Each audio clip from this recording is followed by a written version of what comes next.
What's going on, everybody? Let's get started.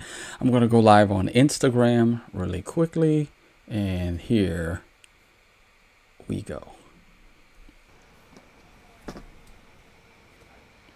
Taylor Swift is engaged. Taylor Swift is engaged. Taylor Swift is engaged. Come back to me. She just posted it. Oh my God. Oh my God. Oh, it's huge. The ring is ginormous. This is so exciting. Oh my God. Oh my God. Oh my God, it's on her Instagram. It's on her Instagram. It's on her Instagram. Oh my God, oh my God, oh my God, oh my God, oh my God. I feel like Paul Revere right now. Like this is a very exciting moment for me in my professional career because I get to announce that Taylor Swift and Travis Kelce are engaged. As you're talking to Joe Lang, our lovely producer Gabby A texted me and said Taylor Swift's engaged, and you can see it right there on her social media. She put it up in that post that they got engaged with the caption, "Your English teacher and your gym teacher are getting married," with a little dynamite sign there. So very exciting here that we get to break that and tell you about that. All right, Swifties for life. I have a feeling, though, based on his prior statements, the president will not be having a Taylor Swift wedding in the ballroom. Hopefully that can shift and change. We can have some world peace, right? Olivia Rinaldi, thank you so much. Reed, I volunteer to cover it in case you need. Okay. I'll be there to cover it. Thank you for the sacrifice, Olivia. We appreciate you, my friend.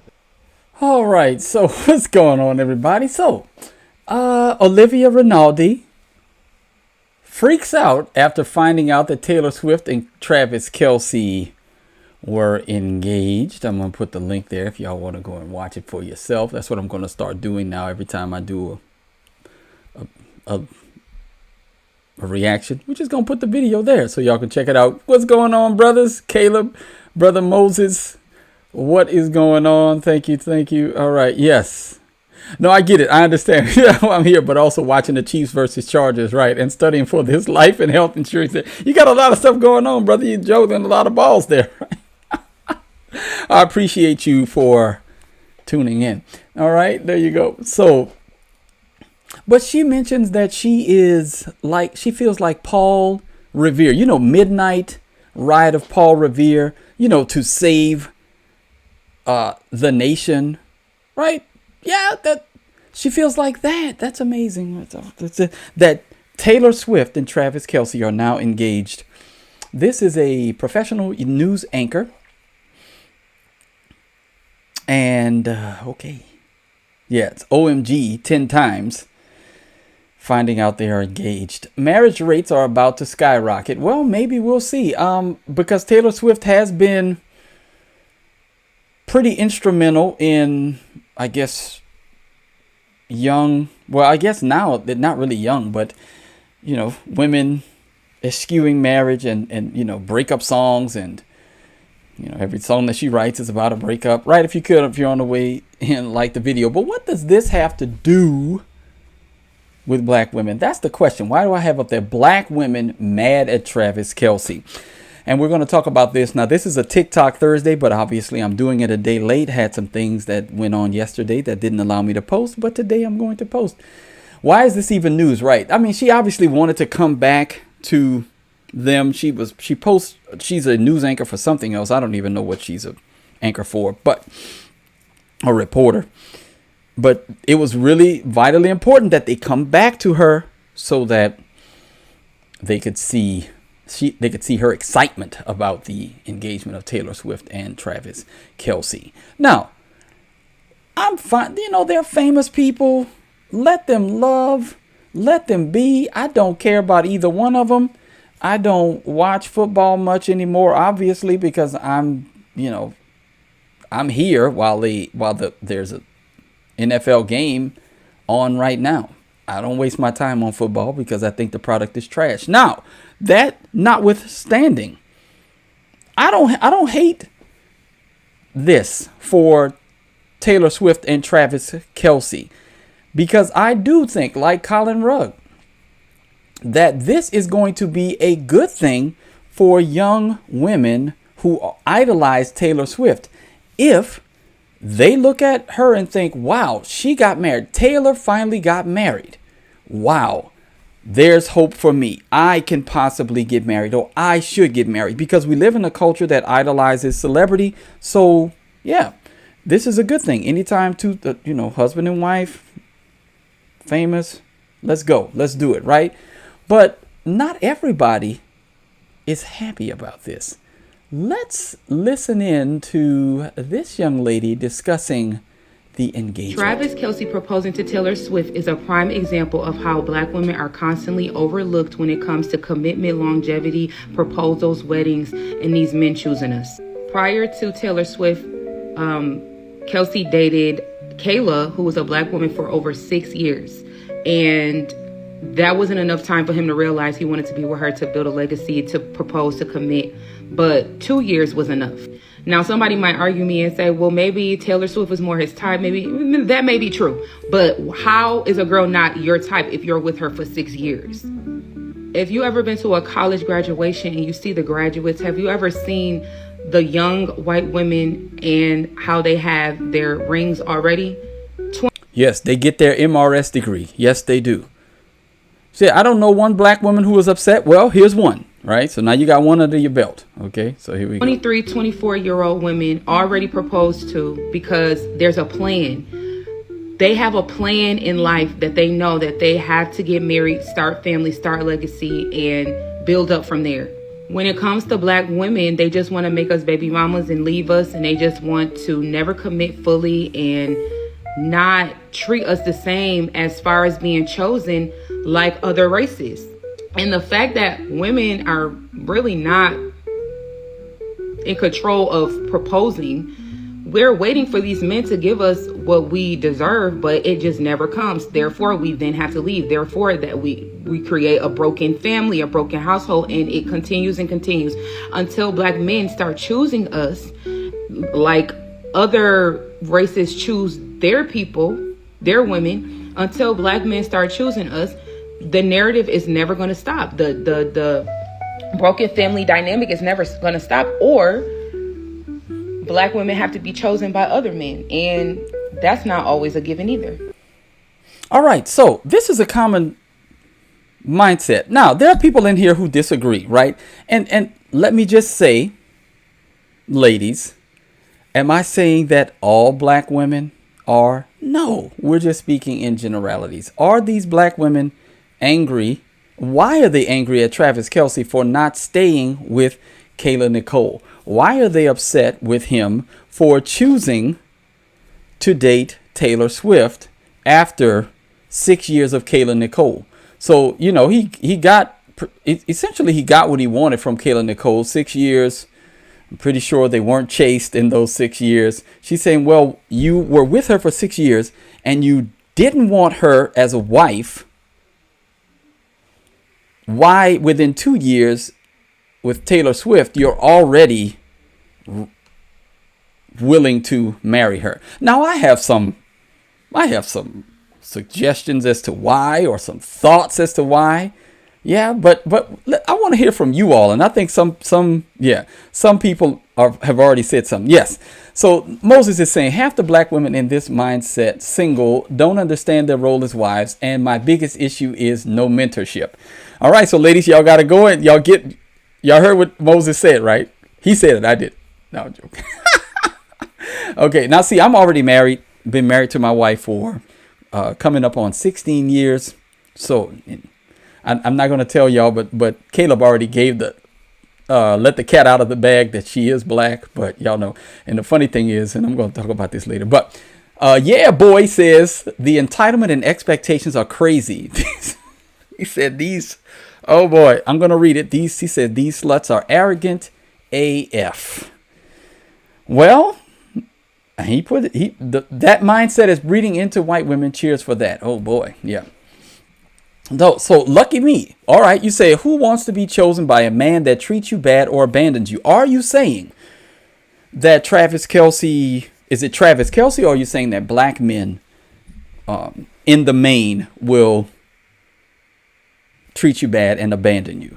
I want to ask that question, because I want this to be a conversation. Now, obviously the topic or the title of the video is provocative. It's designed to get you in so that we can have the conversation, right? Okay, so let's see. Yeah, boy says, shout out to rap music for misleading the white youth. Now, lucky me, this is a good point, right? Taylor Swift as opposed to Kayla Nicole. He mentioned that, Kayla didn't bring, I guess, much financially to the marriage, or to the relationship. And whereas Kayla is, or Taylor is a billionaire, and she can also help him in his post-career aspirations. That's one of the things that I think he is looking for he was looking for when he chose her, right? He wants to possibly go into entertainment, could possibly be a broadcaster, whatever it is he's wanting to do. Taylor has those connections. If he's with her, bada bing, bada boom, he's got the connections there. Now I think that's a part of it. Okay. Yeah, money. That could be it. I mean, I'm not discounting that, right? All right. Yes, I am a husband. Yes, and a father of 5. Yes. All right. So how many black folks even have fathers? Now, that's the thing. And do you mean present fathers, or actually the definition of a father being someone who created you? Obviously, you're probably talking about someone that's in your life there and making a difference as a male presence, married to, you may not even need to be married. But yeah, that's a sad reality, right? That's a sad reality that we may not have as many, right? Many fathers. Taylor's marriage is going to be a thorn in the side, and they don't want to change. I don't know. That's a great question. I'm loving these comments. Keep it going. Keep it going. Oh, no, not Travis. Okay, yeah. She said, I don't care about Travis. Okay. No, not the brothers. Yeah. And again, I know there are statistics, right? And then we talk about the color purpling of the black community. I know that Kevin Samuels used to discuss that a lot. And there are a lot of people who discuss the fatherlessness epidemic with respect to the black community. And then we talk about the Great Society programs and how they ravaged the black family, the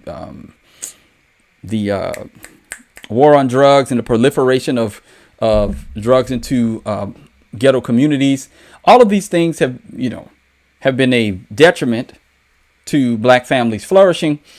But ultimately, there are good black men out there that want to be married. And I have some of them in my chat right now, and they're having a hard time finding women of substance, women of good morals, and yeah. Now, I fortunately, I grew up with both of my parents, and I'm making sure that my children grow up with both of theirs. So, and then also my dad grew up with both of his, right? So there's been a perpetuation of the stability in the traditional family in my family. So I don't really resonate as much with those who don't have that, because I can't put myself in their shoes. Now I can try to sympathize, but I can't empathize because I didn't grow up in that reality. I don't have a father void, right? Because my dad, I'm named after him. I've named my son after me. So we have a legacy that we're building here. But there is a real problem and epidemic. Yeah, by the grace of God, I know, right? The statistics are against us, Caleb, right? So what else you got to say, lucky me? I'm appreciating the thoughtful commentary. People are not growing up with fathers, so how can they be husbands? Black women can cook, clean, and do all the wife stuff, even work. When black women do marry brothers, a lot of times they make more money. Yes, we know the situation. Well, no, that's not that one. It's this one. It's this one. I'm a PhD. Right. Black women are the quote unquote most educated group, and they outpace. Now, here's the thing. I've actually done some research on this, right? We saw that even that the average salary of the black male is still higher than the black woman. Yeah. So, and it may be anecdotally, it may be true that some black women find themselves in a situation where they are married to a man that makes less than them because they have degrees and a good job. But ultimately, are you willing to submit to that man? Are you willing to get on his plan and share his vision and try to help him to build a heritage and a legacy? Or are you wanting him to submit to you? Right. And that's where the rub comes. Right. Because there are groups of men who don't make much money, but they can still find a good woman, a good wife in their ethnic group that will still submit to them. Right. They'll go out and be, construction workers or whatever they can do to make a living, and they'll still find a woman in their ethnic group that will submit and get on his program and pop out some kids for him and love him, even though he isn't a six-figure earner. So where's the, is it that I black just want women some are, money. they just want some money, right? What is it? Because we're asking questions too. I know there are a lot of people who want to make claims, but now don't get me wrong. I get on black men too, because this is now, y'all avert your eyes a little bit. Let me see something. Hold on. Let me blur it a little bit. Hold on 1 second. Because this is the mindset that too many, we say ding, ding, ding, ding. Let's see the stats of what it is. Yeah, we got to make people aware. Right. All right. So this is the prevailing mindset. Right now, I'm gonna just let y'all, because y'all should be able to control yourselves, gentlemen. All right. But we're going to do this. OK, so this is what they're saying. Look at me. That this is black men are talking about. This is Black Adam Schefter. They're talking about the fact that, oh, Travis fumbled this. This is what Travis fumbled, right? Because he went to Taylor Swift instead of Kayla Nicole, right? This is the commenter, like, oh, he really fumbled. Who else? C.J. Gardner-Johnson says should have stayed with that thick shit, right? This is like, because I get on black men too, because they're talking about the fact that somebody fumbled this, but all they care about is the eggplant, right? And someone asked a really great question. If he fumbled, why hasn't anybody else picked her up? Because normally when somebody fumbles on a football field, they're trying to make sure that ball is valuable. And so somebody else is going to pick it up. Right? No, that's fine. That's fine. I think black women need to date out if they want marriage. No offense. No offense taken. I'm married already. So this is something that you single people have to get together. But I'm also in this fight for two other reasons. My sons and my daughters. See, I could sit around and not talk about this and never worry about it, but I have sons and daughters that I'd like to see married, and I need to make sure that there's somebody out there that's creating the spouses for my children. I want them to be married to good, God-fearing people. And so, we see Travis Kelce has fumbled Kayla Nicole. And women, there are black women who are taking offense to the fact that, and this young woman is just one, but there are multiple videos. You can go and look it up. But there are multiple instances where black women feel that they aren't being chosen by black men. Where this is a common thing. And Taylor Swift and Travis Kelce just highlighted the reality of it.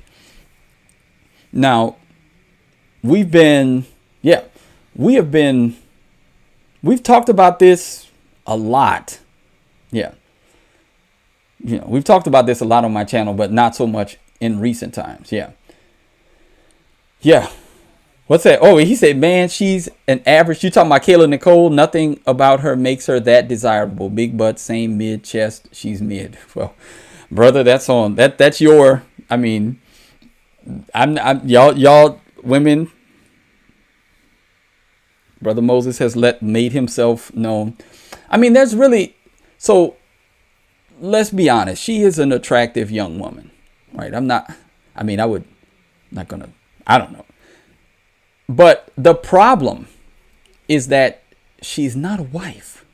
See, my wife, I would never want her, never want to see videos of my wife like that online.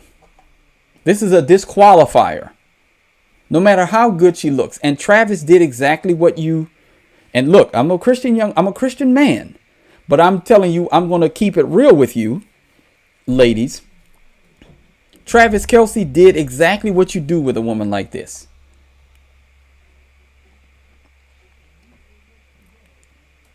When you've had your fun, run, Forrest, run. That's it.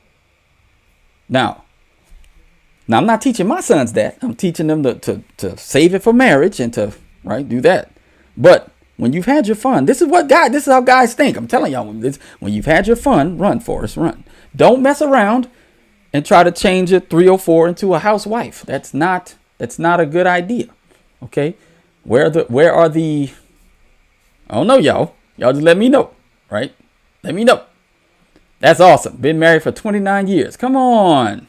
You personally stopped dating? Well, and look, I like the sound of that because I'm all about courtship. I don't believe in dating because dating, I believe, is ill-defined. You have two people who have different sets of two different agendas, and they don't come together and make things plain. Courting lays it out at the outset. I'm learning about you in order to get married. Let's set some parameters. If we don't like each other by this month, if we're gonna do X, Y, and Z, you can have people who are around you that can vet and keep you in check, hold you accountable. I'm a fan of courting. That's one of the things that we're going to do. My children are expecting that we help them with the courting process. So yeah, I don't advocate anybody dating around. Serial dating, I think, has been one of the worst things that has happened to marriage. But I think the stats are in, obviously, because yeah, we've taught a generation of people to play marriage and divorce, marriage and divorce, marriage and divorce, right? Mind D. Alexander, we're talking about black women. Are they mad at Travis Kelce? And we're going to talk about this, a couple of other things as well.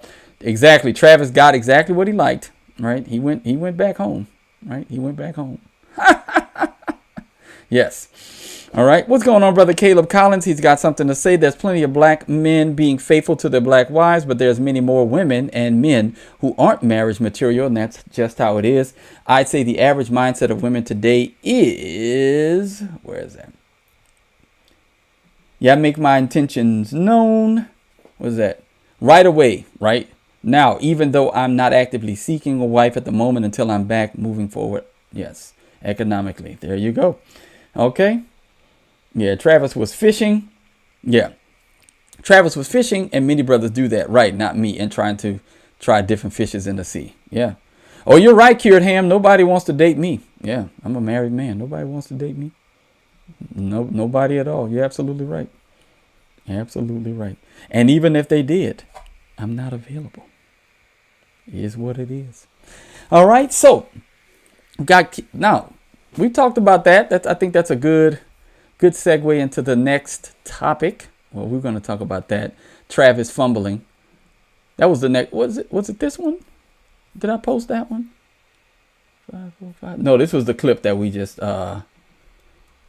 well, see, there you go. Look, this is the first time. Now, people have actually been saying, that's been an insult that's been pretty common on the channel, right?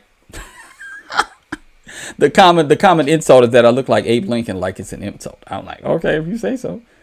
The man was stately and honorable. I mean, he wasn't perfect, but he had the honorable look. So I'll take it. Black Abe Lincoln is not really an insult. I'll take it. All right. Not the insult that they think it is anyway. But that was the video that we were just looking at or reviewing. So I wanted to look at this next thing. Okay. Whoo, boy. Oh, yes. This is. Well, no. Let's look at this one. Yes. All right. So this is. Okay. This is it. Black women mad at black men. So let's listen into this sister. Yeah, they really don't. They really don't. But they try. I mean, they come in and troll, and I don't block trolls. So I let them have their, get their insults off because it makes them feel better. I mean, if they want to spend time in my live for an hour hurling insults at me, go for it. All right. Now let's listen into this one. And y'all tell me if you agree or disagree. If I'm walking down the street and I see a black man with a white woman, there's a weakness in him. Ooh. Something in him is weak. On the other side, I think when I see a black woman with a white man, despite all the historical context that we know that sits behind that, I think, oh, she must have got she's tired. Like she must have got so fed up that she's getting to rest now.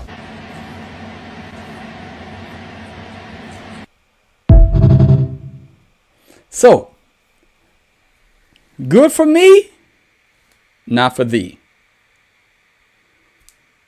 What y'all think about that? So, the idea that if a black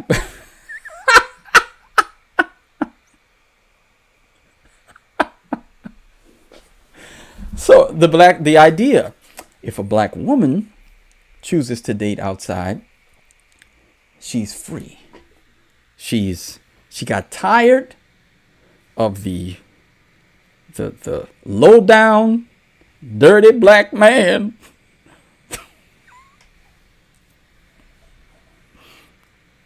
and said, you know what? White is right. That's what she said. And she decided that it's time to swirl. But if the black man dares, if he dares to go outside, there's a weakness in him. A weakness. You're weak, boy. I mean, come on, brother. You're weak. Now, let's listen into that. I'm just gonna go here, but I want to show y'all this. This is also okay. This is also a problem. We're gonna listen into Brittany Renner. What's going on? What's going on? Let's see. Double standard, right? Double standard much? Yes, that is insane. Yeah. Right? Well, she said, I've never seen a fine black man with a white woman, and I'm 42, so it doesn't bother me. Okay.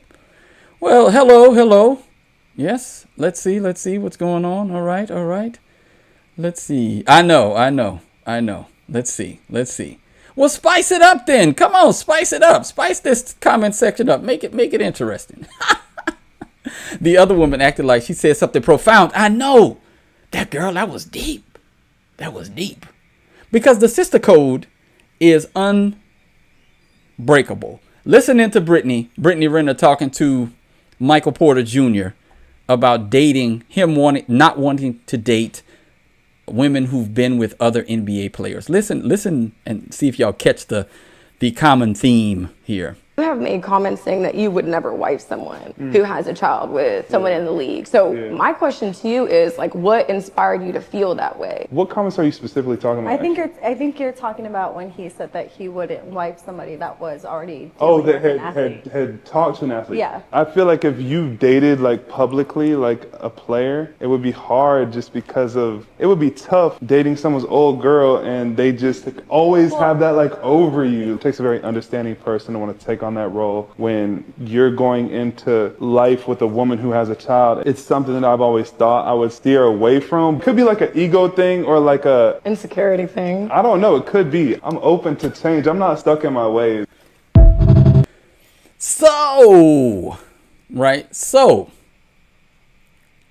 Okay. So here's the problem with that, right? The sister code says if you don't want to date someone with a child, then you're insecure.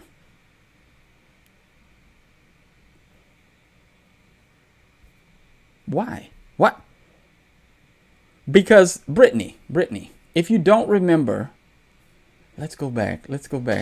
Maybe she forgot just that quick. Hold on, let's see. Where's the video? I gotta find it. I'm going back to my previous episode. Where is it? No, it was on a TikTok Tuesday episode. Yes, hold on one second. This is... Yes. Maybe she doesn't remember this. That just happened.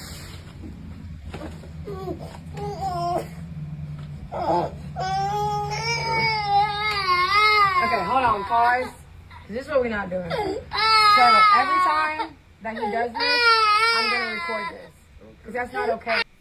So, thank you. I appreciate you. Now, this is insane to me because this video, I said it, this is reason 1 through 1,000 as to why you would never want to take on her and the drama that comes with this situation. This is insanity.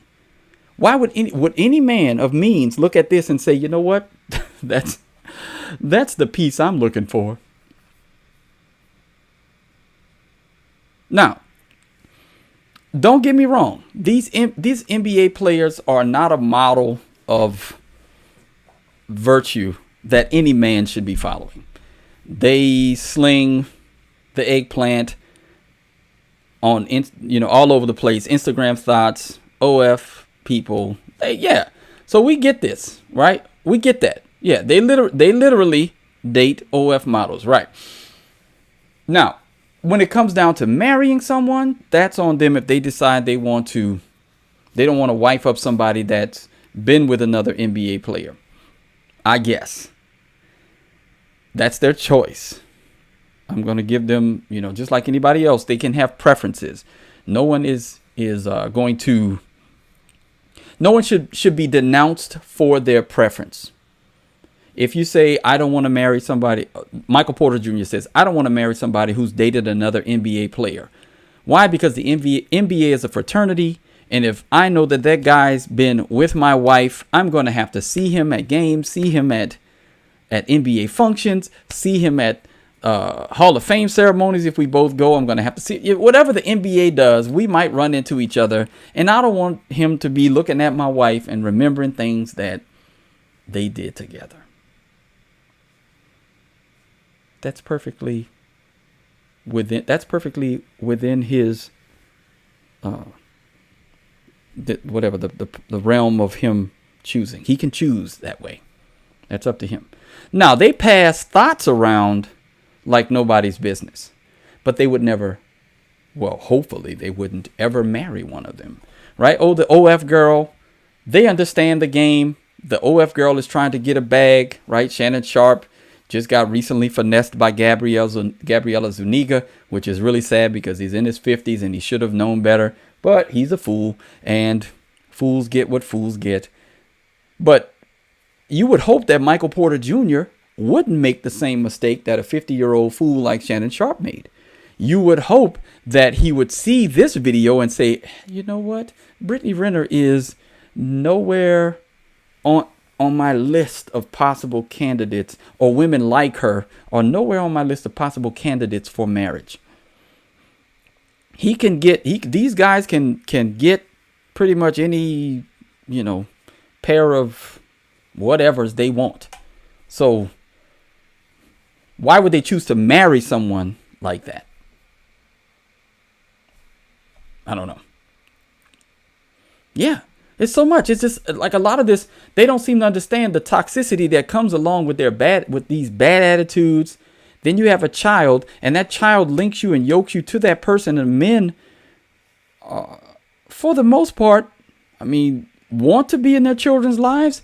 But then there are a lot of women who are conniving that will make sure that they use that child as a weapon against you. And you have no recourse when it comes to the court system. She would have to be cracked out, derelict, living on the street, homeless, before the judge considers making PJ the primary custodial parent. Her lifestyle should already be a deterrent, and it should be a clear indicator that she's not fit to be a mother. But the burden of proof is so high for the court system to take a child away from his mother. It is the inversion of everything that is right and good. Children should, we see it in the scriptures. We see it that patrilineal, not matrilineal. Children are named for their fathers. That's been the understanding for millennia. But now we flipped it on its head, and we give these young boys to their mothers to be effeminized, emasculated, and turned into emotional males that are not going to be able to raise the next generation of men. And all you need to do is 1 or 2 generations of that, and you got what we got in the black community right now. Just 1 or 2 generations of it, and you set the course of you reverse the course of what was once one of the most upstanding communities in the United States of America. Has almost completely flipped and turned on its head and is now being ravaged by a minority of young men and women who have just forgotten completely what it means to be traditional, what it means to be upstanding, virtuous, whatever you want to call it. Thank you, Steve H. I appreciate you. That's what I'm talking about. I appreciate that. Super chats are always welcome. Thank you to everybody that's in. Like the video if you're on your way in. Thank you. We only got 10% likes. If we could bump that up, that would be very helpful. All right. Because I'm trying to give you some diversified content. Not all political, right? We're going to talk about, we might talk some politics at the end of this. All right. But unfortunately, let's look at that. So we've got this, so that you can't make this up, right? I got to play this just because it said it right there in the thing. You can't make this up. Right here you go. Can't make this up. Right there it is, right there. The reason why I posted it is because it's right there. You can't make it up. You just can't make it up. And she thought she was doing something. She thought she was spitting bars. Come on. All right. Now, let's move on to the next. We get to talk about Kayla. Whew. Let's listen into this young lady. She says she fumbled the man she should have married. My wife sent me this one. I think she sent me this one and another one. We're going to see. Like when people always tell me, your wife must be this. I'm like, y'all don't realize my wife sends me this stuff to address. She's always sending me this stuff. All right, here we go. Let's listen. I fumbled the man I probably should have married. And I'm making this post so that y'all don't do the same thing that I did. This is an accountability post. I met him on Hinge, and this was back when the algorithm was working a lot better. And it was like 2022, I believe. I didn't like his profile. I just knew he was gonna like me. And the next day he did. Normally I name names, but just in case he has a new girl and they're at peace, I don't want to disrupt his situation. So I'm not gonna name his name. But anyway, we met up quickly. We went on a date, and we ended up being like glued to each other pretty fast. We were like in a relationship within like a month, I believe. He locked it down. He was not trying to see me single. This man was fine. He was like 6'3", buff, long hair. He looked like Roman Reigns. Society would easily give him a 9, easily. And if you know me, you know who I'm talking about. But frankly, his looks were pretty irrelevant, honestly. He actually was very kind, very sweet, very empathetic, very emotional, very in tune with his emotions, but also quite emotional. And, you know, he just had a lot of very positive traits. The number one being, he did not play about me at all. We went to brunch with his brother and sister-in-law, and they were kind of cold, like not really like, I don't know, warming up to me. And he called that out immediately. He was like, absolutely not. When his brother was not trying to get to know me after like we had met, he was like, can you put more effort in with Britt? Like, that's my girl. Like, put some respect on Britt's name. Like, he did not play about me at all. I had never in my life dated a man like that. I had never dated a man who was on my side. Like, who, like, I don't know, defended me. I've never had that before. He also impressed my parents. My mom liked him a lot. She said I broke his heart, and honestly, I agree. But yes, my parents liked him a lot. So we dated for like 6 months, and I kept feeling like something was just missing throughout the relationship. Like something just felt like it was missing. And I would communicate that to him like, oh, I like you a lot. I love you, but like something's just missing. And I didn't know what it was. And this poor guy was just doing his best to try to figure out what was missing, like trying to make adjustments, but like he just couldn't figure it out, and neither could I, because I didn't have the self-awareness that I have now. What was missing was chaos. No matter how many adjustments he was willing to make, he couldn't adjust himself to become a chaotic, toxic man when he just wasn't that. And that's all I had ever been used to. You see, I had not taken the time to like truly heal myself after my relationship prior to him, which was with an abusive guy. Very abusive, emotionally avoidant guy. Oh, goodness. So again, this guy was everything that she would want in a man. Except he wasn't toxic. And she ruined the relationship because it wasn't toxic.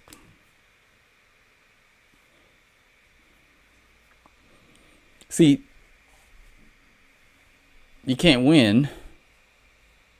You can't win with this type of woman. See, the guy tried, let's make some adjustments. What's wrong? Is it me?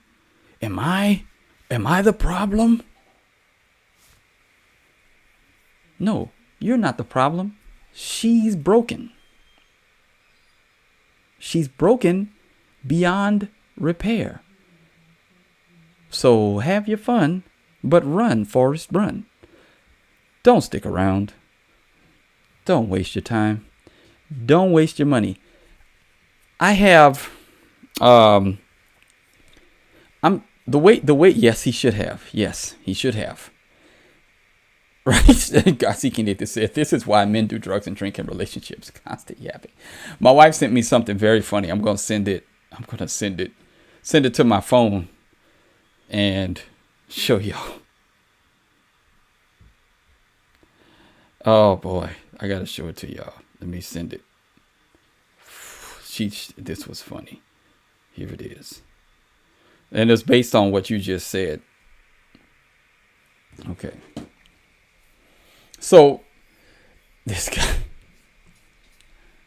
this story right here, 93-year-old husband. What? We were looking at this like, what? 93 years old, and you just can't take it anymore. So he wound up at 80. His 80-year-old wife, he just did her in.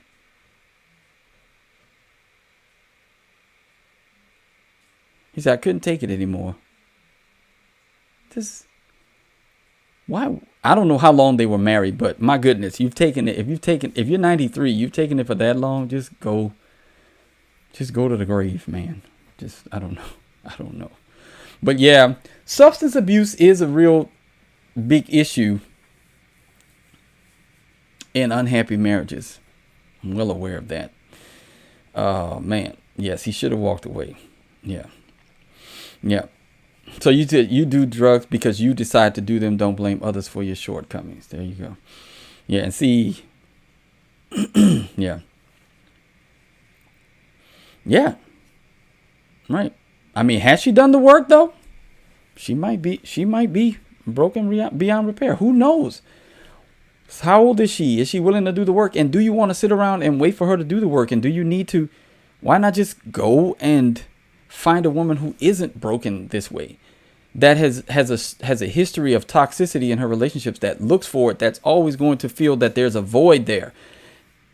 She might be broken beyond repair when it comes to marriage.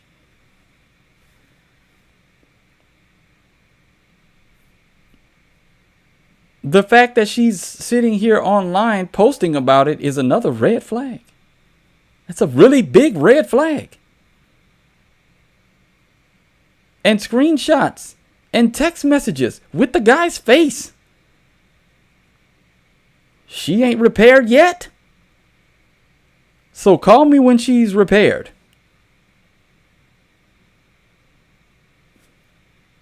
I'm just asking. I mean, my goodness. We got another woman to come up. We're going to listen to everything.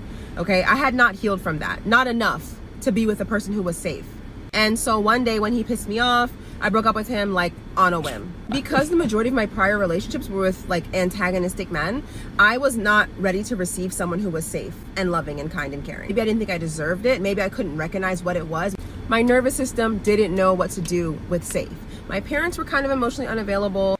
Growing up in that dynamic, you kind of look for that in partners as well. So I ended up with emotionally unavailable men back to back to back. That brings me to my next point. For a while, what I felt like the relationship was lacking was him being a true leader. He would defer to me to make a lot of decisions because he felt like I was more intelligent than him.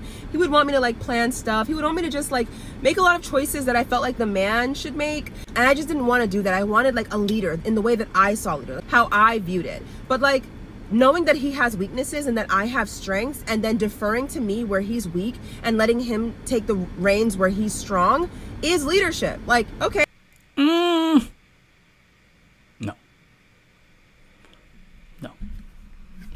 I'm going to have to disagree with that.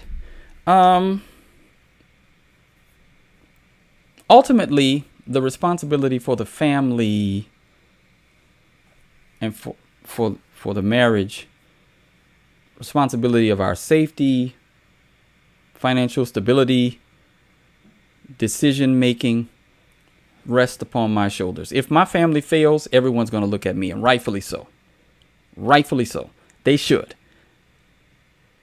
Now, if I cop out and I start saying, "Well, baby, how about you make this decision for us?" No, you can get input from your wife because she's your most trusted advisor. But at the end of the day, it's on me. And I want that responsibility. I saw my dad do it. Everything that the whole house was dependent upon his work and his decision making. He was the final say. And I disagree with a lot of the stuff that he did. I think we all did as children. So that's what I saw, and that's what I said, well, that's what I'm going to be. And so this whole, she's stronger than me in this point, she's smarter than me. Okay, get her input, but you've got to step up and say, all right, I've got to make a decision, and it's on me. I've sought the wisdom of my wife. I've sought the wisdom of men that I trust, and I'm going to make the final decision. Somebody's got to lead. At the end of the day, I mean, so let me ask you this question. This is a great point. Say they have no education, no work experience for their resume, and no men that are interested anymore. Let me ask you this question, you all. Were husbands during slavery educated? Were husbands immediately after Reconstruction, for the most part, were they educated? Or were poor husbands like my grandfather? He wasn't educated. Neither of my grandfathers were educated men, but they still led their houses. So you don't have to have an education in order to lead. You need to have wisdom to see different outcomes based on your decision making, but you don't have to have a college degree in order to be a husband and father. We've gotten a lot of things twisted. Yeah, she should have communicated that he's not a mind reader. Yeah. If I'm shopping for a woman in my 30s, says Derek Nicole Studios, I definitely don't want one that's been with a whole bunch of different men on their OF for the last 10 years. Yeah. Yeah. OF should be a deal breaker. If you've ever had an OF in the past, it should be an automatic deal breaker, right? You would think so. Oh, man. Right. There you go. That's why I gave us shoulders and women hips. There you go. Shoulders are meant to carry the load. Yes. And again, let's listen in. We're going to finish her clip. Okay, he could lead when it comes to protecting and providing and whatever, but he may have needed help with planning and stuff that he's not so good at. But I just couldn't see that at the time because I was dumb. I thought I needed 10 out of 10 boxes checked. But relationships are not found, they are built. Soulmates are built. Boxes can be built. If the person is at 7 or 8 and the last 2 need some work, you can meet them halfway. They can meet you halfway. Adjustments can be made. You don't have to break up. So though he had 8 of my 10 boxes, I was still too traumatized to accept him. I couldn't regulate my own nervous system fully yet. I had gotten to that point at 25 and met a very abusive man at 26, and I lost all my progress. So I still needed chaos, and I ruined it. The next guy I dated after that ended up being another avoidant who was emotionally unavailable and ended up breaking my heart worse than anybody else I'd ever experienced in my entire life. So I got my karma pretty fast, I guess. Let this be a lesson. If you've met someone who's good, they protect you well, they show up, they love you, but you feel like something's missing or something feels off or whatever the case may be, or it feels boring, make sure that something is not just the trauma that you're used to. Make sure that, you have healed enough to even receive what they're offering you. You don't need a perfect man. You just need a man that checks enough boxes that you can work with the rest. Anyway, that angel wasn't even on social media like that, so he'll probably never see this, but still, if you do see this, I hope you're doing great. All right, well, oh boy, that was a lot. And unfortunately, doesn't look like she learned a lesson because she went right after that and found another emotionally abusive guy because of her trauma. Oh boy, these women are... Now I'm going to post the entire clip so you all can go and look at it in its entirety. But my goodness. Yes, the bad boy thing. That seems to be a common idea. Hold on, let me see. Yeah, this one. And I'm not going to play her whole clip, but this is... She says, I'm a recovering thug addict and I'm having withdrawals while dating squares. Now call me crazy if you want, but I am a recovering thug addict, okay? And it is very hard to stop doing something cold turkey that you've become addicted to, right? So I no longer date thugs. I'm dating squares now. So when you're talking to me, do me a... Let's stop right there. All right, so we're not dating thugs, we're dating squares. The fact that she calls them squares is a sign of a low-level contempt already. If any man sees this and still would date her, this should be passed around to every black man in her vicinity or in the entire United States of America, and all of the squares should form an alliance to never date her. Ever. You want thugs? Thug out. We're not. Now, here's the thing. Again, I'm 47 years old and I'm married. I don't care. I don't care. But I'm doing this because I have a son who's in the dating range, and I have 2 other ones that are coming up in that soon. And I want them to understand what's out there because they watch the podcast, and I want them to understand what's out there so that they don't fall prey to this. There should be.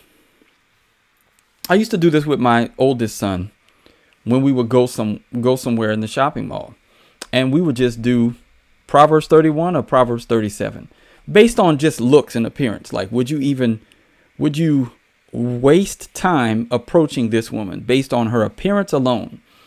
Because appearance can be enough of a deterrent so that you don't even waste time.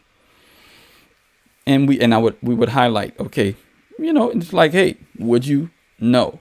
Proverbs 7, most likely Proverbs 7. Now, you can't tell everything by appearance, but adorning can give you a clear indication of what that woman's mindset is with regard to the gaze that she is seeking.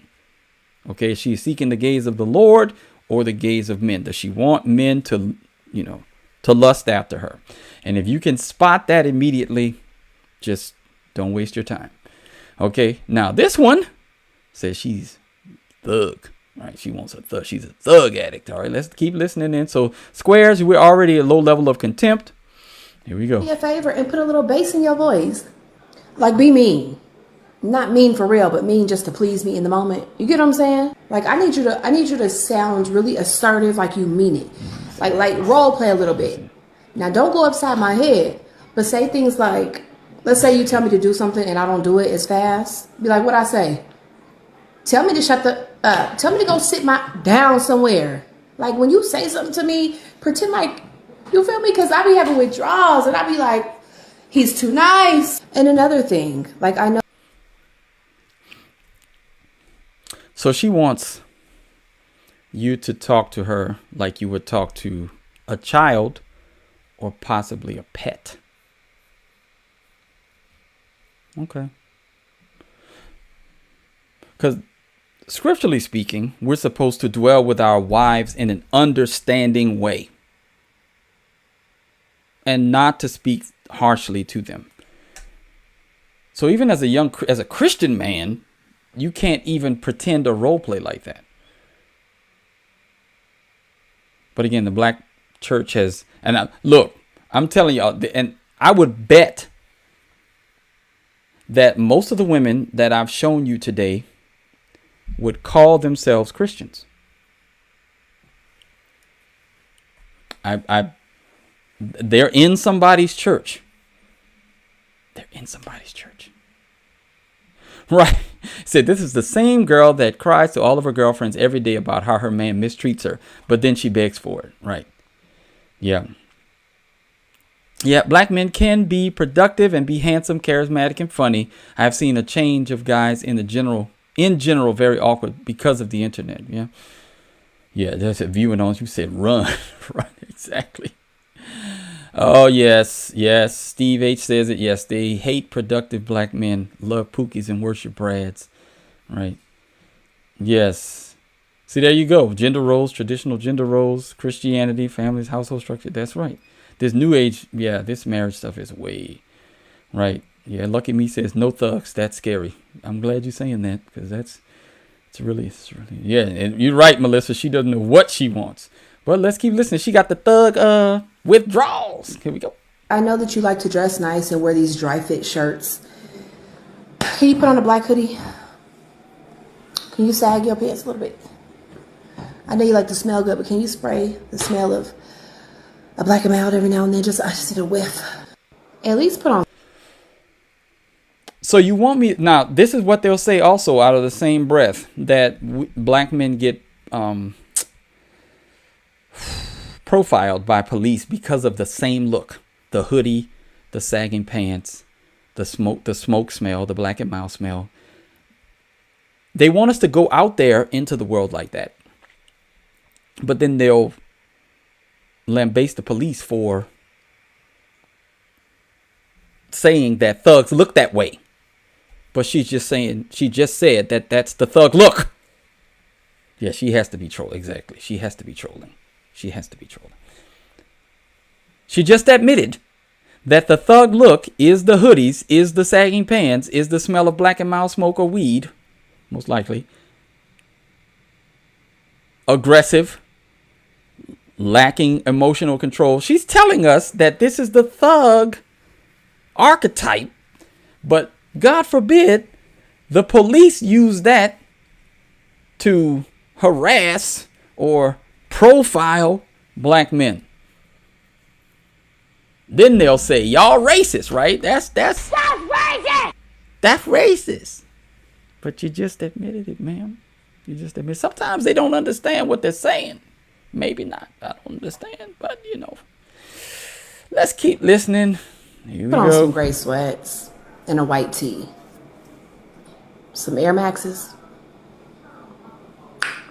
Tell me you got to bust a few moves or make a few plays. Something. Thank you, Derek. These are just things that I need as a recovering thug addict. And if that is just way too much to ask, I may ask you for a hall pass to go hit a few corners with my homie. Because that is the only way I'm going to scratch that itch. Let me just call one of my homies and take a ride with him. Hit a few corners. Yeah, it's got to be raised. Make a few plays. And then I'll be back. And I'm all yours. No? And one last thing. Can you turn your music up when you play it? Turn it up. Turn the bass up. If not, we're going to get at least 4 12s. Okay? Yeah, anyway. But I mean, it's really, I don't know. Well, I just found this online. Yeah, this one, my wife didn't send me. This was I found this one. It was in my feed. So, yeah. Right, I know. There you go. Come on. There you go. Send me a cut. Oh man, I don't use that. Now the cologne I use, women in the shopping centers and whatnot, they always tell me I smell really good. So my wife loves it though. She's the one that she said, "Baby, I want you to wear this." I said, "Go ahead. You the one that got to smell me. Come on." Right? Hit the right. Yeah. Now, oh boy. Okay. Now I'm not gonna do that one. I don't think. Now these are what these young men. Okay. Now, brothers, I gotta come at y'all a little bit on this one. Let's listen in. This young lady plays this young black man. If you want my number, you gotta pay me. You can be in the vlog for $10. $10? Yeah. I got it. What's up? Okay. For how long? For Cash App. Cash App? Yeah. I got a Cash App. You talk to me? Yeah. $10. Alright, word. I need you 20. Fuck it, I got cash. Go $20. I got cash. Okay. Yeah. Y'all beautiful, y'all know that? Thank you. Oh shit, in my car. Okay. Yeah. Zero? You Yeah. don't got interest in men? No. So what does it take to be different? I don't know. I'll know it when I see it. You know when you see it? I ain't different yet? Not yet, no. Not yet? No. What does it take to be different? I don't know. Let me get my check? Yeah. I'll give you my Instagram. I can look at Instagram. Okay. I can advance. Yeah.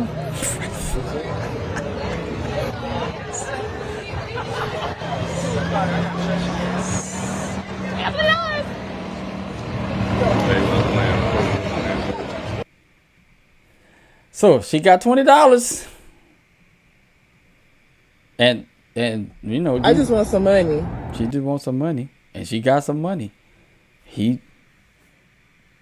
This is essentially what OF content creators, and this is what they do. There's an exchange. I mean, this is transactional, and I don't understand. I mean, if you don't have that ring, I'm telling my son straight up. This is what I'm telling my sons. Do not give a woman any of your money until she says, I do. Now, you can take her out to eat if you want. That's fine. But don't hand over any cash until she says I do.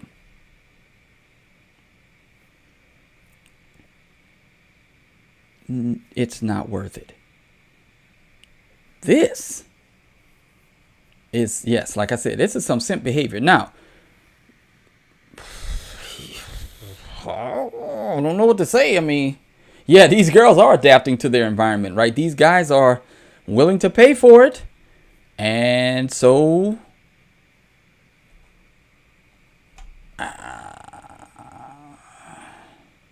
where?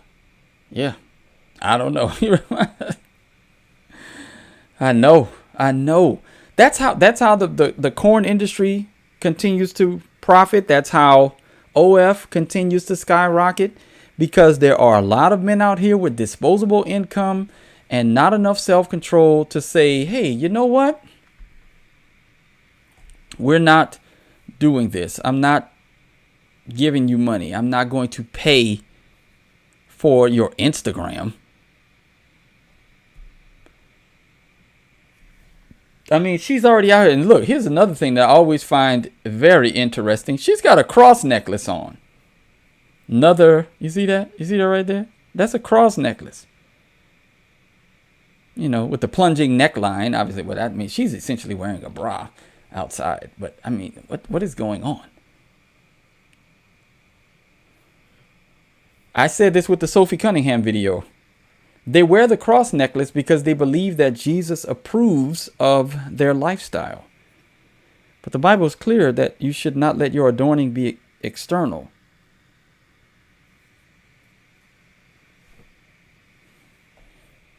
Oh, thank you. Oh, thank you for this. Oh, boy. I'm going to find this. Yes. Hold on one second. Thank you for reminding me of this. Yes, but yeah.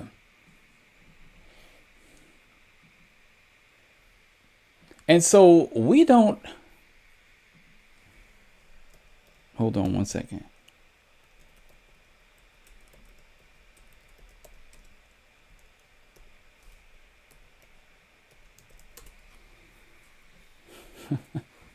I remember this when you sent this up. Yeah, here it is.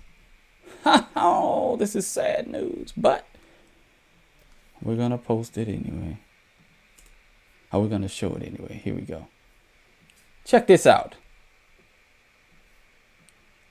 Speaking of, where is it? There it is. Louisiana. Hold on a second. We're number one. Hold on. We're number one in chlamydia, number 2 in gonorrhea. Baton Rouge provider on reason for higher rates and how to stay on top of your health. We're number one. We're number one.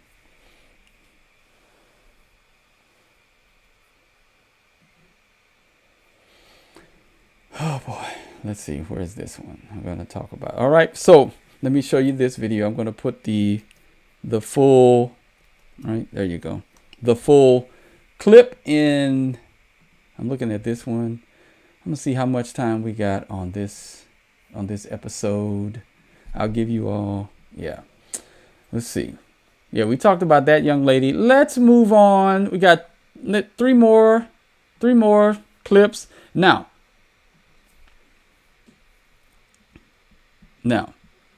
here we go. So let's do this. I'll let you all, hold on one second. Let's see. Hold on one second. Let me do this real quick, guys. Nice. I'm looking at the, I'll give it, let's see. Yeah. Okay, we'll do this. Yeah, we'll do this. There you go. All right. Boom. Yes, there we go. Okay. So, all right. Now, let's see. We're going to talk about this. Let's see. The internet forever is forever. Yes. Little change. Let's see. All right, I'm looking at this. Oh yeah, there's a some what's that oh, this is funny. Yeah, I'm gonna do this one.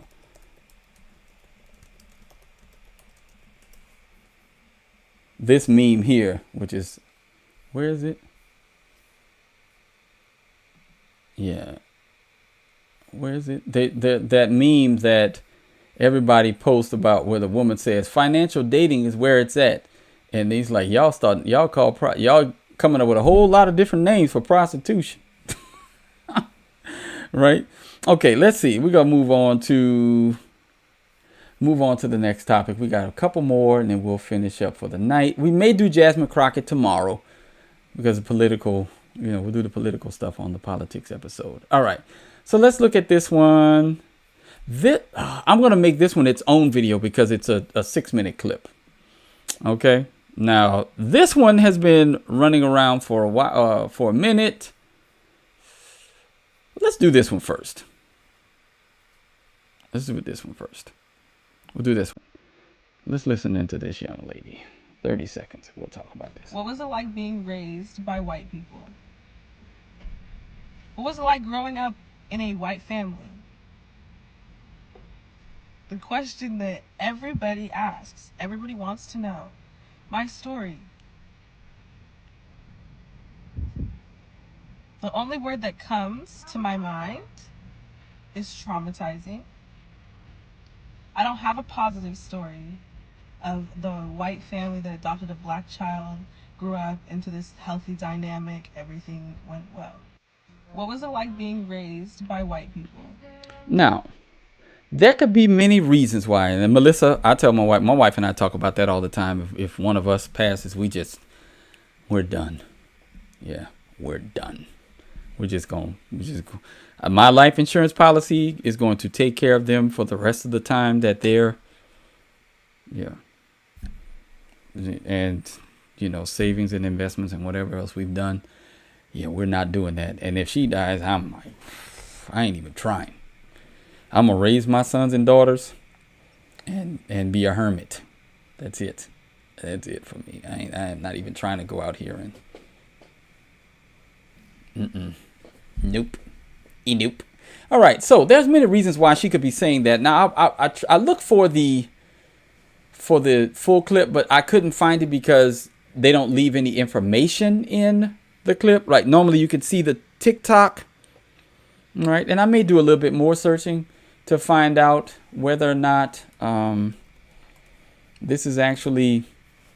I don't know these two guys. Yeah. You didn't do anything before. You just come. Something. Yeah, that's my TikTok. All right. Raised by white parents.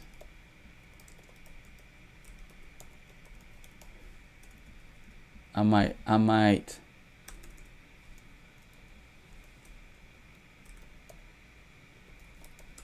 Let's see, because I haven't found one that's longer than this one. Yeah.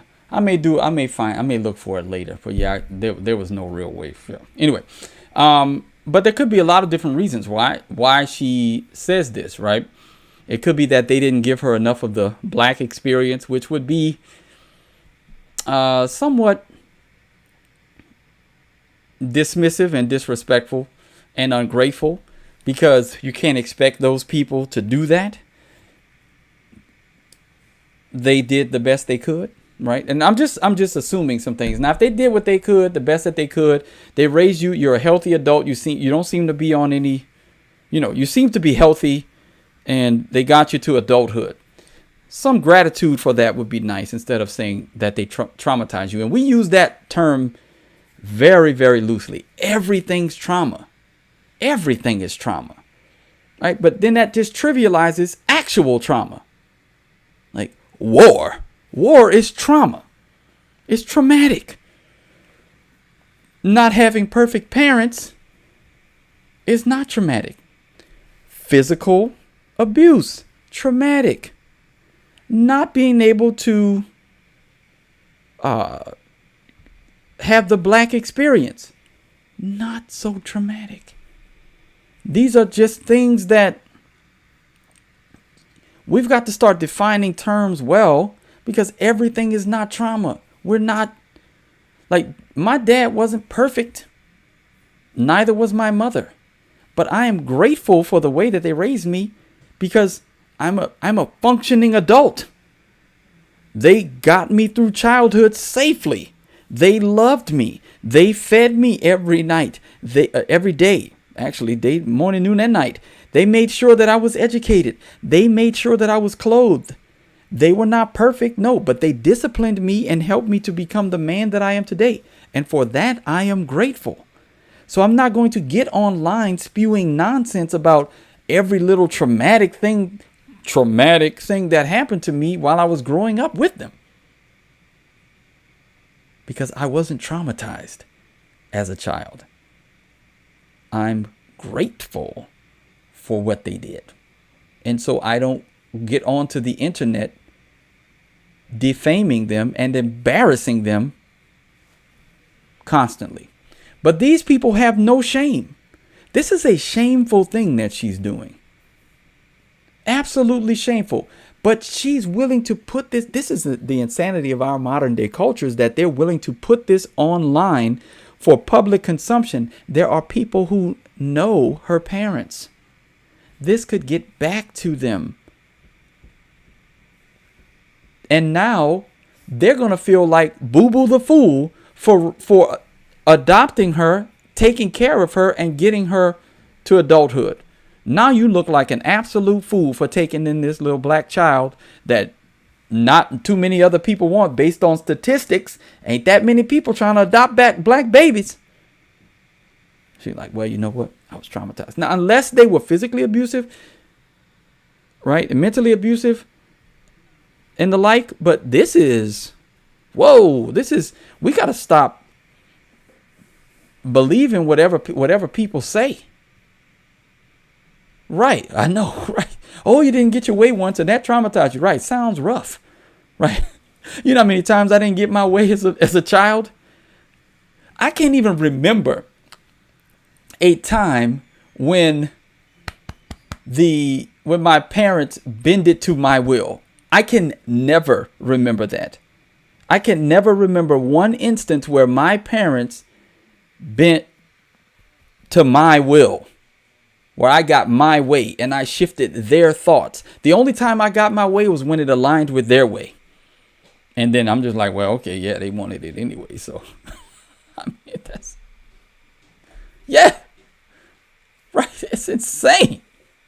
I can't remember. Right. Yeah. What you saying, God seeking it? She had a cushy upbringing and didn't experience much pain. So her threshold is low for pain tolerance. Now that's what it seems more likely. The more you suffer, the more you appreciate the good. She sees only bad because she only had good. That man, whew, that is a lot of what we see today, because America has made life so cushy and easy for people that they have time to just complain.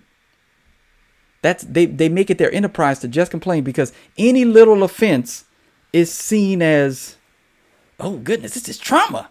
Like, I didn't get everything I wanted. Whoa, like that other lady, that other woman. He checked 8 out of my 10 boxes. Ma'am, if he checked 8 out of your 10 boxes, you should be making him food every night, washing his feet, whatever else you want to do, whatever he's asking you to do, you should be willing to do. If 8 of your 10 boxes were checked, wow. That how many women can say that my husband, every little thing that I like, he checked 8 of the 10 boxes that I have.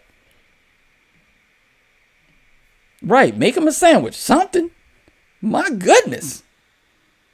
Shoot, every time my wife comes in here when I'm in the middle of a live and brings me lunch, it's a flex. It's an unintended flex. And I tell her, I say, whenever you do that, that's an unintended flex.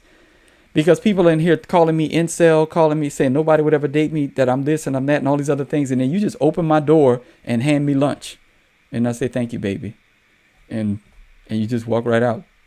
And it's like, what? Because it's just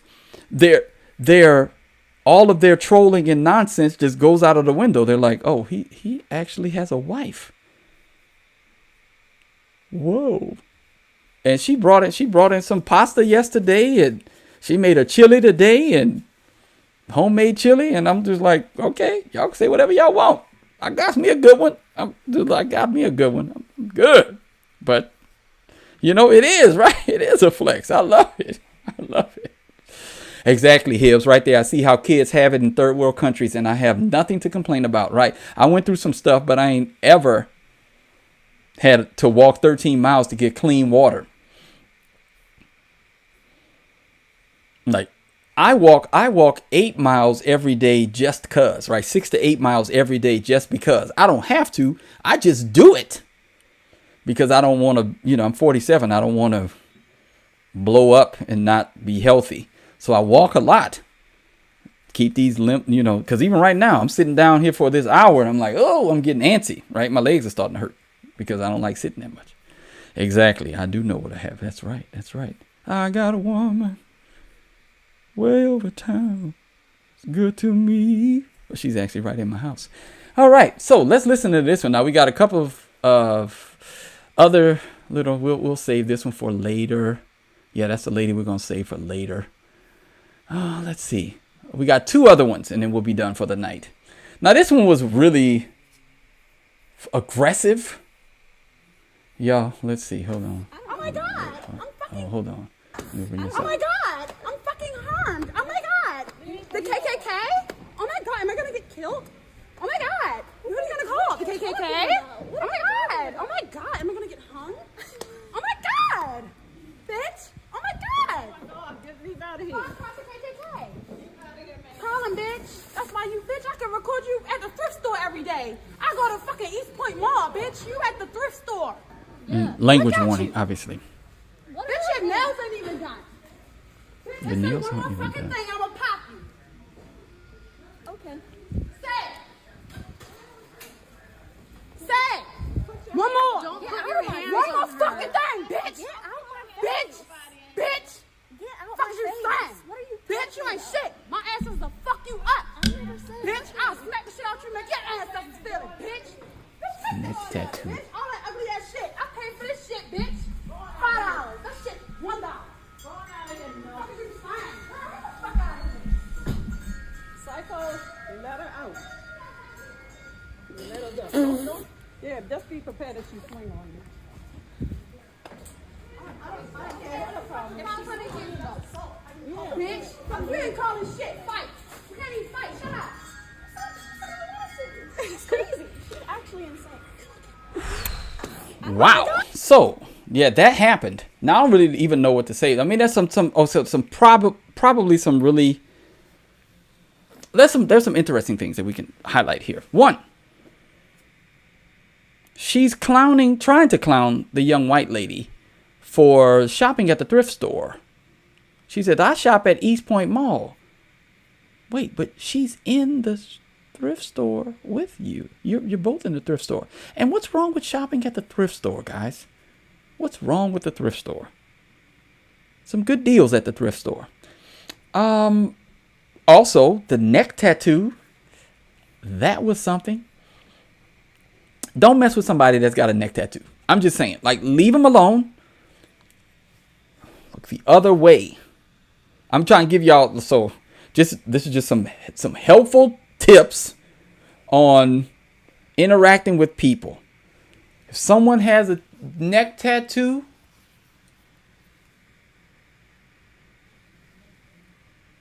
for the most part. Now, there are some people who are reformed who had hard lives and they have neck tattoos, but neck tattoo, bonnet in public. Okay. That could be. What's going on, David? Salyers. Why do I keep saying your name? I keep wanting to say sailors. All right. Yes, women with any kind of neck tattoo or any kind of tattoo or flag. Yeah. Neck tattoo, face tattoo, run. Right. Yes. Right. Yeah. Why pay more? Sometimes. Yeah. What man in his right mind? I know. She said that's normal in Los Angeles. Crazy, right, Melissa? What would you have done if you were there, Melissa? Don't get in trouble, Melissa. Don't get in trouble, Melissa. Don't poke that bear, right? Because nope, you don't want to mess around. And oh my god, I'm fucking harmed. Oh my god. and then the impersonation of what she thinks a white woman sounds like. I'm fucking harmed. Right? Yes. That's also, let me mute it. We'll show the neck tattoos, right? With the bonnet, the hand. I mean, she got neck tattoos, chest tattoos, hand tattoos. And she's got those dark green ones too. Right? And the eyes. The eyes, guys. The eyes are always a tell. When those eyes get like, yeah, she can do that. She can do that thing. The bonnet is a dead giveaway. Just don't do it. I don't know. Yeah. Is you gonna catch a case? You gonna catch a case? Melissa said she gonna catch a case. Oh no, don't do that, Melissa. Right? Don't do that. Don't do that. Don't do that. What's going on, Tony? I don't know what the deal is with the bonnets either. My wife and I look at them. We're like, what is going on with the bonnets? Oh man. So we have a lot of things that my wife and I talk about with it. The bonnets, the athleisure, the sagging pants, the hoodies. But you know, that's us. We try to look like, when we leave the house, we try to look like we're about something different.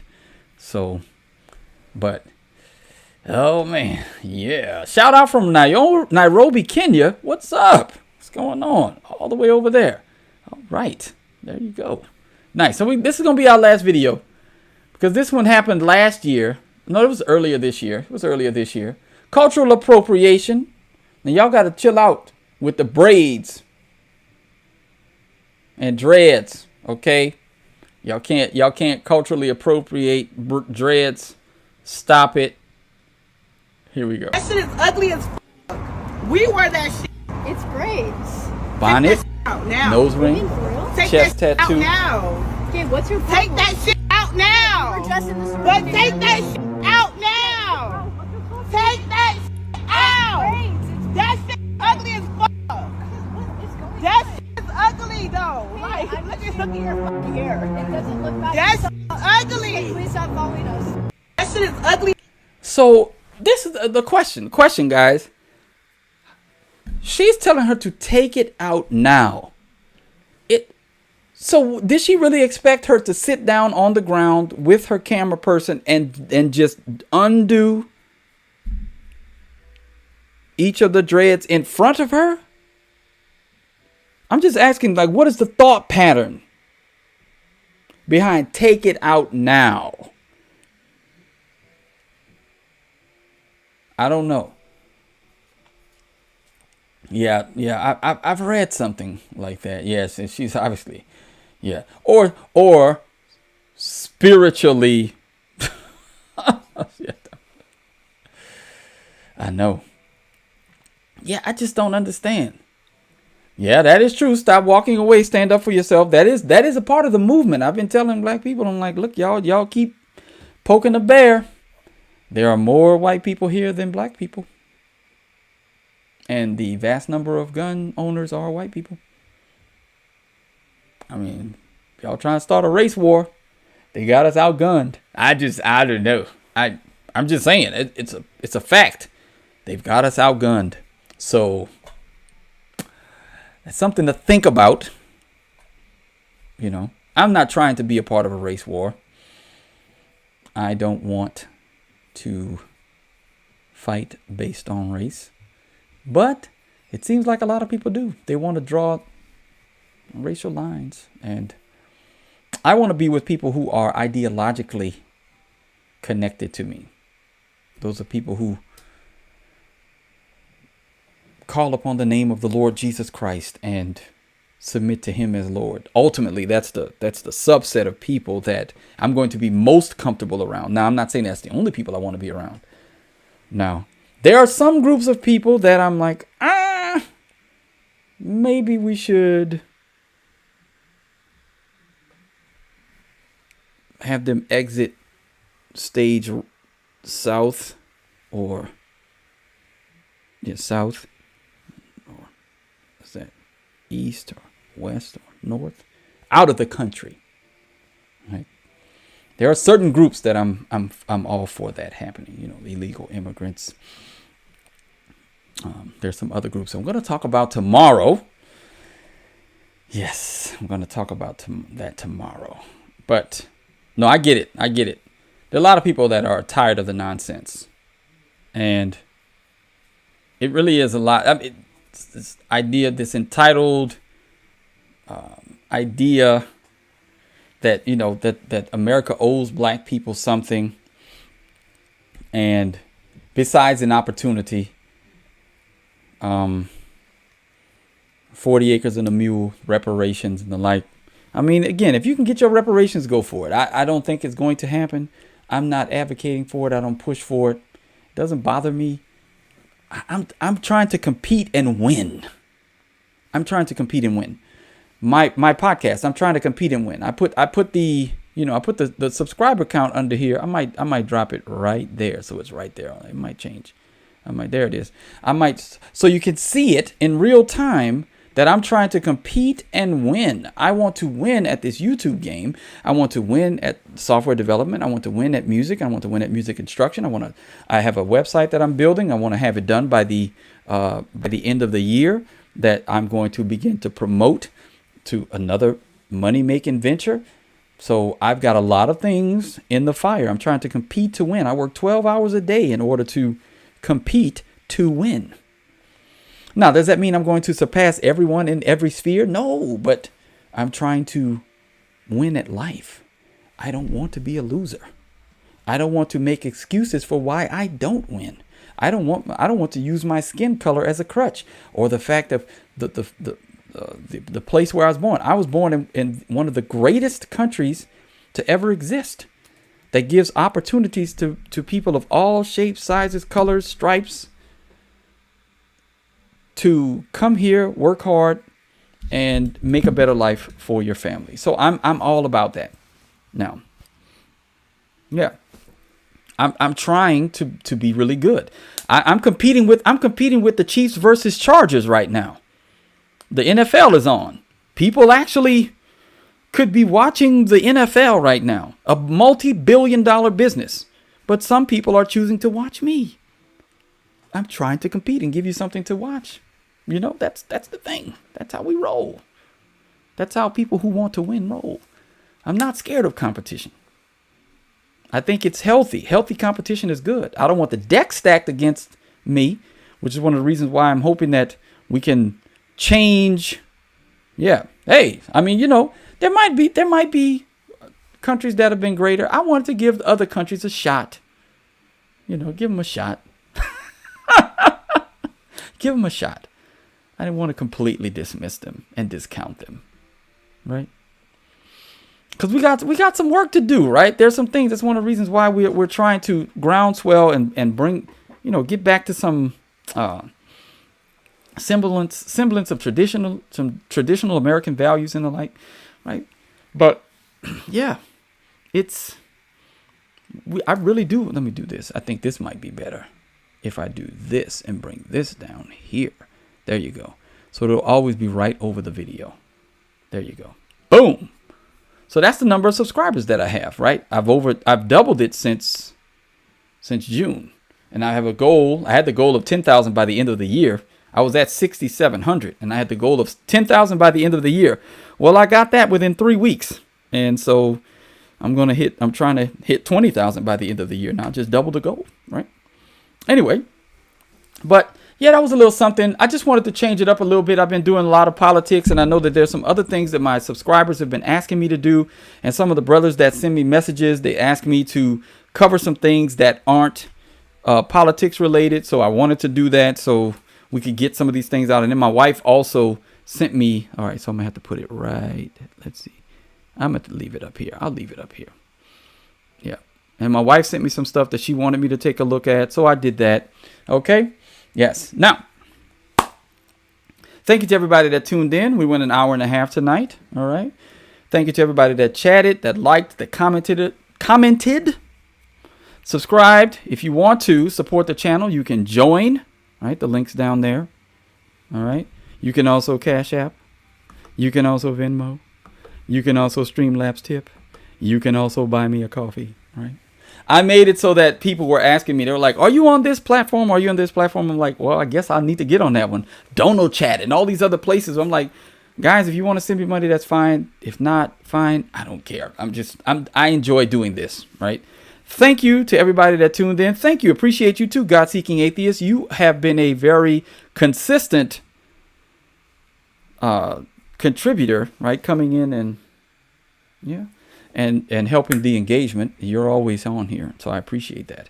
Yes, to everybody that comes in normally and consistently, I appreciate you, right? Keep that engagement up so we can build this thing. I like to have conversations. I don't pretend to be an expert in any specific area besides, like music and software development, right? But that's not what I'm talking about on here, right? Until next time, guys, be on the alert, stand firm in the faith, act like men, be strong. See y'all around. Bye.